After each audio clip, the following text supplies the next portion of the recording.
Un détail inattendu. Delphine Jubilard est introuvable depuis décembre 2020.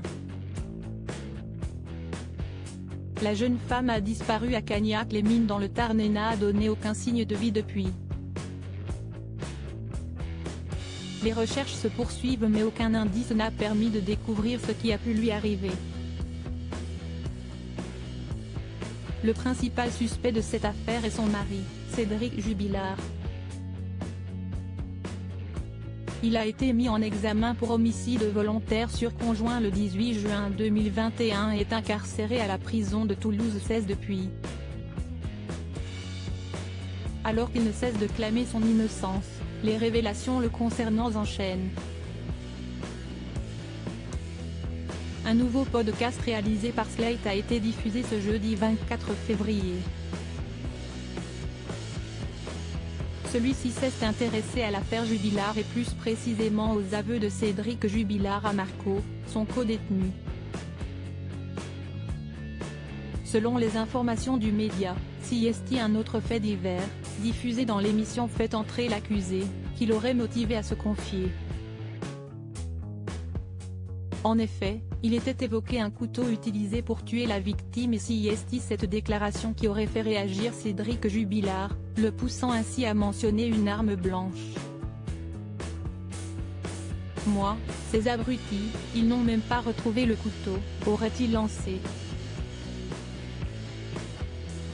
Une simple phrase entendue par deux codétenus et qui a ensuite été rapportée à la police.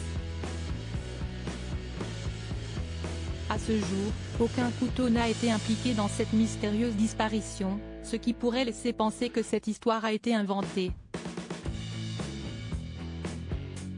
Pour rappel, Cédric Jubilard reste présumé innocent des faits qui lui sont reprochés, jusqu'à preuve du contraire par les autorités compétentes.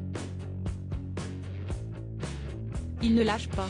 Depuis le début de cette enquête, CST Cédric Jubilard qui est constamment pointé du doigt.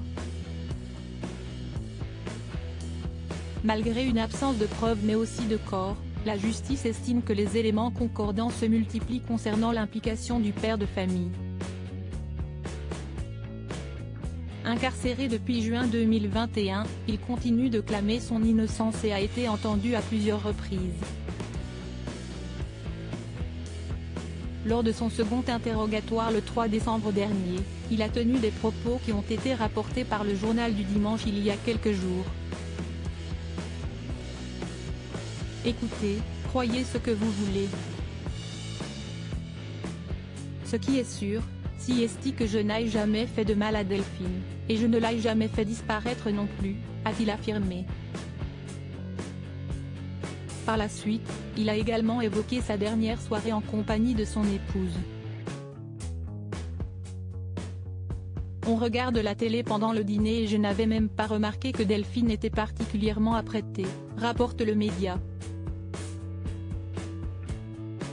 On ne se regardait plus l'un l'autre, a-t-il expliqué avant d'ajouter, « Quand je dors, je dors. Je ne sais même pas si elle dormait sur le canapé ou avec moi. » Lorsque, aux alentours de 4 heures du matin, il découvre que son épouse a disparu, le père de famille se souvient. « J'ai contacté une de ses amies sur Messenger.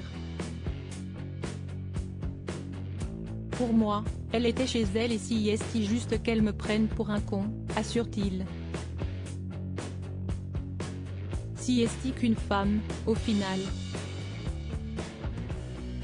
Vous êtes toutes les mêmes, aurait-il lancé aux deux magistrates. Des propos qui font beaucoup parler. Cédric Jubilard, va-t-il retrouver sa liberté prochainement ? Alors que les révélations s'enchaînent, Cédric Jubilard reste présumé innocent des faits qui lui sont reprochés. De son côté, il ne cesse de clamer son innocence et espère retrouver sa liberté prochainement. Pour cela, il peut compter sur ses avocats qui enchaînent les demandes de remise en liberté. Le 24 février dernier, la quatrième a été rejetée. Si est-il scandaleux de maintenir quelqu'un en détention avec si peu d'éléments, a déploré Emmanuel Franck dans les colonnes du JDD. Alors que l'enquête se poursuit, permettra-t-elle de découvrir ce qui est arrivé à Delphine Jubilard ?